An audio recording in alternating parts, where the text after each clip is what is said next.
What up, attacking third? It is your girl, Darian Jenkins. I am joined by McCall Zerboni and LaBonta. Before we get into today's show, ladies, how was your Mother's Day yesterday? Lo, tell me about it. Which way does this look? Does this look like 4-1 to you, or is it that way? I don't know. But my Mother's Day was great. Weather was great. I'm pretty sure all the moms were at the stadiums at bottomless mimosas because our game was before noon.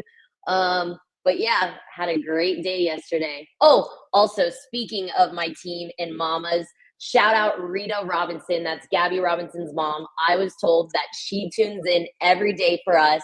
So if you're listening, shout out to you, Mama Robinson. Shout out Mrs. Robinson. We love you. Thanks for the support. McCall, how was yours? Mine was great. I mean, I wish I could have spent it with my mom, but she misses me playing. So now this is her new outlet to watch what I'm doing. So she listens to every show, and I got to shout her out last show when she thought it was so freaking special. And I was like, okay, because you are so special. Yay. Okay. So it worked out perfect. Oh, that's sweet. I know my mom got to tune in last night and she saw the little montage of all of our photos with our moms when we were little. And she was like, oh, I loved it so much. So shout out to the moms. They're the best. We have a really great show for you guys. We're going to be talking about mothers in the league who established the NWSL, who created the matriarchy that is the NWSL, and really laid the groundwork for some of the amazing moms and mentors that we've had. And we're going to get into our own personal journeys. But McCall, I kind of want to start with you on this mentorship aspect of when you were first a rookie in this league, who kind of came in and took you under their wing and showed you the ropes and really just guided you into what being a professional athlete is like? So I have two, because I kind of have an interesting situation, because when I was a rookie, it was in the old league, the WPS, Women's Professional Soccer League. I was drafted in 2009 to Los Angeles Soul, obviously not in existence anymore.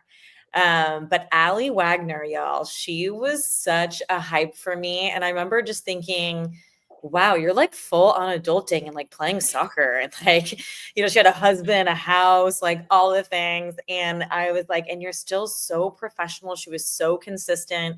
I remember just super admiring her and everything that not only that she did on the pitch, but how she carried herself on and off. And I realized that really bled into the way that I became and the way that I was. And also Shannon Box, you guys, come on, think about those legends, really good people to look after for your first year. So what in particular did they do for you that you look back and you're like, oh no, they kind of shaped me into how I became a pro player? What specifically? Well, also it was the most healthy, I'm scared of you, but I respect you, That's real. They were both on the national team, had played internationally, had big names, that they were still really social with the team, but they were also very about their business in private. So that blend and balance, and that kind of leads into my next person that I had that is in the NWSL with me was Abby Wambach. So she really taught me, she's just so herself, and she was a very dominant, powerful source, but I learned from her the way to bring the group together. She really invested. So for example, we'd be on the bus and she'd just turn around and scream back at everybody. So would you guys rather cut your toenails too short or too long? Just ask these empty questions to bring the group together. And I was like, okay, I'm taking note on that. Those things off the pitch and silly things like that are important. I feel I mean, you just listed legends in the absolute legends of global football. So that's badass. Congrats to you that you got to come up with those players. Blessings. No, it's a hard follow. You'll get a blessing. But it's fun to know, especially even hearing those names, especially when you're a rookie, just growing up watching soccer, those are the players that you watch. Those are who you watched in the 99ers. And then seeing them be your teammate, even on the bus, and the humanizing aspect that I think is really, really humbling and grounding to feel when you're a rookie. So I love hearing that it's coming from those really big name players. And I also love, did you guys have that realization too when you're a rookie that you meet people and you're like, oh yeah, you're an adult, you're a grown up? I feel like that is so real. Yes. You pay your own phone bill? That was crazy to me. Wait, you have to pay for your own insurance? When I came in, I was like, wait, wait, my coach doesn't pay for me? What do you mean? Yeah. No, that's a perfect example. It's like you have a lot of outside distractions, and the fact that you can still stay focused. You know, they have like adult stuff they have to do, whereas we're just running around kicking balls, like nothing to worry about. And they have like bills to pay and like mortgages and stuff, you know? That's why I think it's so fascinating when you talk about a mentor or a soccer mom, because they do have their own life. They do maybe have a pet or kids or family problems of their own that they need to take care of, but they're taking time out of their day to mentor these younger players, the younger generation. And I think that's why when you look at who a mentor is, you respect them so much more because they don't have to do that. They are being selfless in the moment and going out and making the person better, taking time to make them better. And at the end of the day, yes, maybe it benefits the team, but you don't have to do it and they choose to do it. So that's why I think I respect that so much. Lo, who for you when you were, I can only imagine Lo as a rookie, a wild young buck coming into the NWSL. Who was like, girl, let's rein it in. They were like, who is this feral child? Get them out of here. No, and that's why I think at the end of the day too, right? I come on strong always. I am small, but I am mighty. And maybe that's why it's sky blue. They're like, what? We can't have this here. Cut me. Sent me to FC Kansas City. And I am so blessed to have this person in my life. Mine was Yael Averbush. When I got there, and you would never think that the two of us would come together, right? She's like 6 foot tall. I'm under 5 foot. Yes. She was a little bit older than me. And you know, it just complete opposite personalities. And I was so grateful that one day she was just like, hey, come get on the line with me. She wasn't telling me what to do in terms of you need to do this, that. She's like, join me. This is what I'm doing. Join me in this. And I respect that so much because I was one of those players growing up is if you told me to do something or not to do something, I was going to do it. I was going to do the opposite of whatever you say. But she was, you know, playing every minute, captaining. She was so good on the ball with both feet. And she was like, come on, let's like go do pickup, go do this. And I was like, yes, I want to be like you. I want to be you. I want to play like you. And so I took that and was like, oh, this is how I can lead too. I'm not going to tell someone to do something that I wouldn't do. Join me and let's do it together. And I find that mentorship is something that I try and do now as well. Oh, I love that. That gives me chills. Yael is somebody to me that doing incredible things, bossing it up with Gotham in the NWSL, but I think people forget what a baller Yael was when she played. I mean, she still is. She posted a clip the other day on Instagram. Yeah. Her touch is, she could still jump into the NWSL and probably be one of the most technical players. She was always so technical and so fit. And those are the things you can control, right? Because all it takes is time to put into it.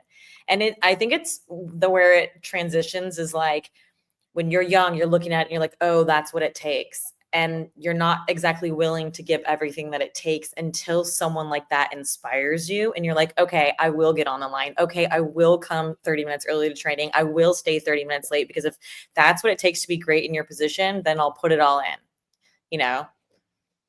I think too, it's like, I'm sure you guys felt this too, because we're pro athletes. You were really good at what you did for a really long time. And then pro is such a different level. And it's really humbling to then get there and you're like, oh, everybody is just as good or better, bigger, faster, stronger than I am. And that actually leads me into my person who mentored me in my rookie year coming into the league. And my situation was different because I had a season-ending injury my last year of college that carried on over. It was a 1.5 year recovery. So when I got drafted to the Courage, thankfully, I remember I had just gotten like my full brace off, like I could do full weight bearing on my foot. I was like figuring out how to like make sure I plant everything and walk. And McCall will remember we used to train on this field around, you had to like walk on like gravel. And it was so scary for me to like walk with my foot. And I remember I walked up and like people were there like 45 minutes early to practice crossing and finishing. And I remember J-Mac, somebody took a shot like across the 18, and J-Mac with her chest like caressed it into the goal.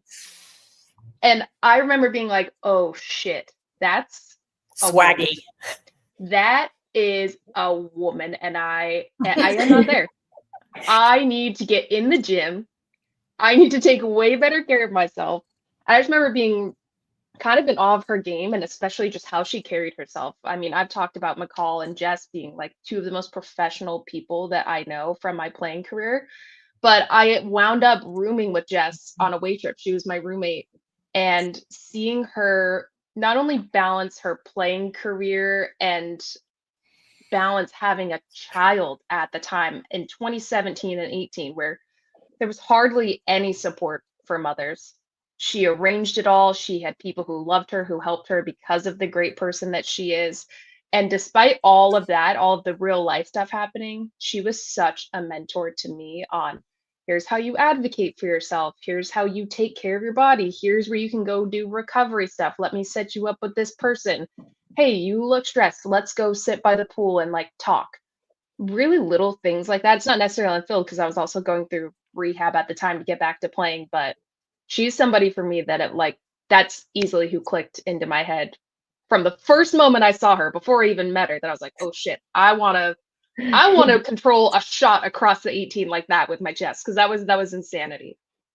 But Dee, you were always so talented and such a good kid. Like you were very focused and about it too. Like you were like a dream coming in as a rookie. I was like, can we get 5,000 of her, please and thank you. Oh, thank you. So Lo was the devil, I was the angel. Yeah. Well, like we couldn't be any more opposite in that aspect. That's so funny. But I felt that there was this transition in the league too, probably like my third year, where I feel like the mentorship kind of flips, where now you've established who you are, you have your routine, you have your habits, you know how to get through a season, you are much more confident in your position with a team wherever you are, where then you're becoming the mentor. So Lo, especially you, now that you're still playing, do you find that you're the captain of your team, so of course you're a mentor, but have you found that that's really a role that you've taken on, whether intentionally or not? Yeah, and I feel like it's definitely something I don't want to say I was forced to take it on, but as soon as you wear that captain's band, everybody is coming to you. And I think too, because I've now been the longest tenured at Kansas City, even older players are asking me like, hey, what do we do here? And I'm like, I don't know, you're the old one. Like you should know what we do here. But it's something that I think because I've always genuinely been the person that I am. I've never changed for anything. I'm the same person on air, off air, on the field, off the field. And I've had a few people come and remind me and be like, hey, what you say matters. What you're saying, people, whether you recognize it or not, are going to listen and act on it. And so there's times now where I'm like, maybe I won't make that joke during film because I have the captain's band on, you know? Once we get out, we're in the locker room, I'll say whatever, but it's something that I've had to realize, you know, in this moment, let's be serious. And so last year, you know, when Claire Hutton came to the team, my double six buddy, she was always with me. She was 18. I'm 31 last year, but she was 18 and she was immediately asking me all these questions on the field, in film. And I'm like, why are you so obsessed with me? You know, you're like, why do you keep coming to me? Right, Carrie. Like, right? But I was just like, since when do people, you know, come to me about these things? And so these are moments now where every rookie has come to me, asking me questions. What do you think I should do here, that? And it always takes me a second to realize that I have become that person because I was never that person before. So it is, you grow, you learn patience, you learn to love even more. Like, these are my little babies. I think I'm living up to my Insta name, Lo Mama. I've never loved anything so much more than my younger teammates, but it is so fun. And I think a locker room is beautiful because you have all these different personalities and ages now where everyone is learning from each other. Yes, I'm the older one, but I'm learning still from everyone. And one of my biggest things now is to treat people the way they want to be treated. And I think that is coming up in the merging of generations now. I can only imagine with Gen Z in the locker room how fun that can be, but also like we're at the age now where it's like confusing, where you're It's like, very wait, what is that? Very gapping. Yeah. I'm like Googling acronyms over here, you know? Yeah, McCall, like even you, for example, I really want to ask you this too, because you've been captains on teams, you've been a leader in the NWSL since its inception. I'm sure you, from the beginning of the league, felt that way with people coming in when you've already had the experience in the WPS. Well, I think it's a beautiful point about the captaincy because being captain is such an honor and responsibility at the same time. But there's so many leaders on teams that are not wearing the captain's band. And I've even been captain before, and someone who was not captain was leading me and helping me at times, you know? So it really is a special thing. I think it's an appointed person that has a lot more responsibility, but there's other people who are just natural born leaders and don't really need that appointment and defined role. They're just going to be themselves, like you would be, Lo, you know, and like you were a leader in your own right, Darian, like for the rest of the rookies, because you already were, for me, a little bit progressed and elite in comparison to the rest of the people your age. So in a way, you're leading when you work.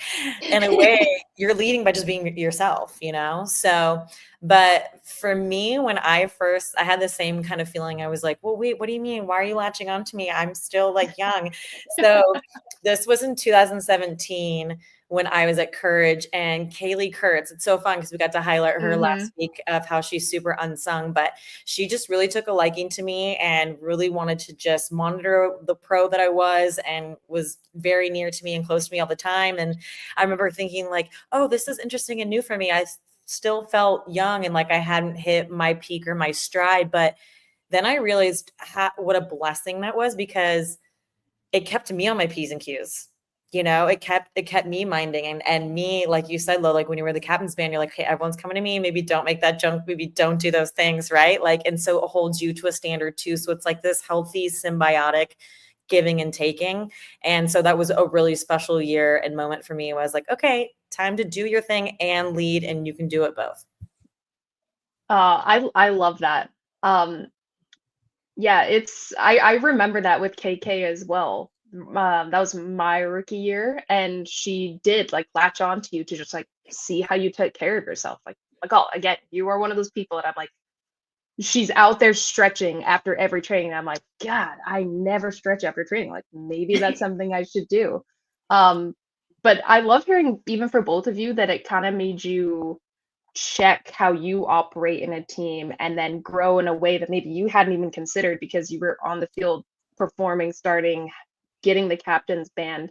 What else did you guys learn from those younger players that are coming to you? Is there a way that they brought something to the way that you were looking at the game that like felt refreshing, or almost that they were mentoring you in a way? Yeah, I absolutely immediately think of one because she came to our team just recently and she's made one of the biggest impacts. It's Alana Cook. And I feel like because she was out of the national team for a little bit, people forget how good of a defender she is. When she came to us immediately, like you heard her voice on the field. And a lot of people may think that I'm a vocal leader on the field. I'm not. I'm a hype woman on the field. You make a tackle, I'm like, let's go. But I'm not always like, hey, maybe you should tuck in here, all that. Like, and she does that. She is the one pulling the strings from the back line. And I think it's actually a little frustrating for her at our home games because it's so loud and people can't hear her. And I'm just like, she's still trying though. Like, she's going to lose her voice at the end of the game because she's constantly there trying to tell people, help people. She's not doing it to bring the person down. She's doing it to help them in that moment. And so I realized she's doing it to me. I need to do it to the people in front of me as well and just help her in that. And she's been such an advocate for off the field issues as well. So she is definitely someone who's come in and I'm like, you're a lot younger than me, but I also want to be like you. And I love that. And I think that's what every team needs. No one should ever be like, I know everything. This is the way. Like, no, everybody brings a little piece. And I think, honestly, that is why our team right now is so successful, because everyone is carrying the weight. Yeah, I love that. Alana Cook is one of those players that I feel like is also an unsung hero, goes Yeah, very we can understated. do another seg on her for Please sure. put her in the show. Please. We really could. She, to me, I've never gotten to play with her, but I played against her numerous times, and she has rocked me at taking the ball numerous times. But I love that she's a player that I'm so appreciative that I get to witness her kind of reinvigorating herself and her career. She looks like she's enjoying the game. She's playing with you guys. So I love hearing that she's leading from the team and that you're picking up stuff from her too. McCall, is there anyone that came to mind, or maybe instances where you're like, oh, I want to pick that up, or oh, this brought me joy to the game in some sort of way?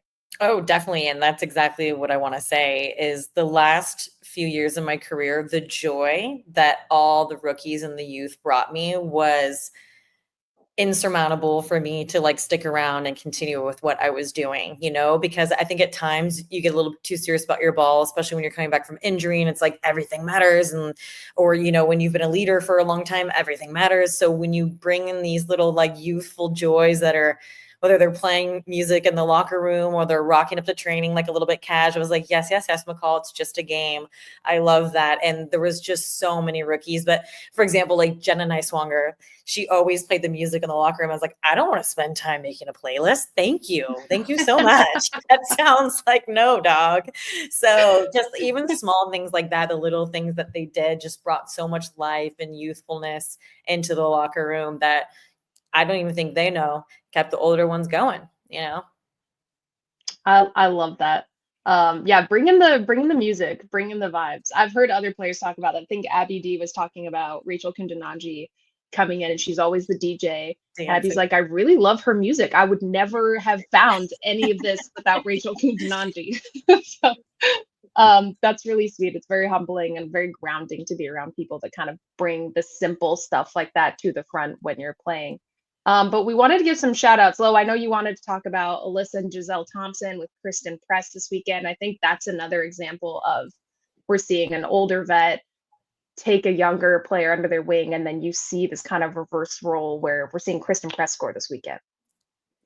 Yeah, when I think actually when anybody sees Christen Press sub on, I think everybody is out of their seats. They're cheering because they're like, this is someone who has been here, been through it.